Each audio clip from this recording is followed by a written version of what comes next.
कभी ना सूरज डूबने वाला देश कहे जाने वाला ग्रेट ब्रिटेन में पूरे 11 दिनों तक सूरज नहीं उगा था। लगातार 11 दिनों तक इस कंट्री में हर कोई सोया हुआ था। 2 सितंबर से लेकर 14 सितंबर तक ना ही कोई मरा और ना ही कोई पैदा हुआ।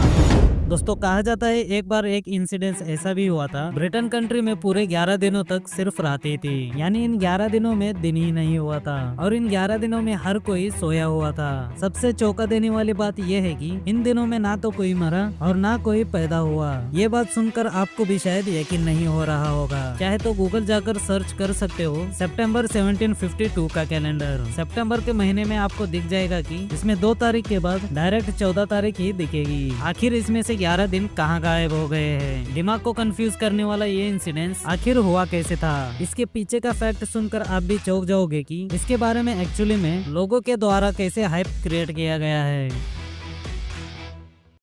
कभी ना सूरज डूबने वाला देश कहे जाने वाला ग्रेट ब्रिटेन में पूरे 11 दिनों तक सूरज नहीं उगा था। लगातार 11 दिनों तक इस कंट्री में हर कोई सोया हुआ था। 2 सितंबर से लेकर 14 सितंबर तक ना ही कोई मरा और ना ही कोई पैदा हुआ।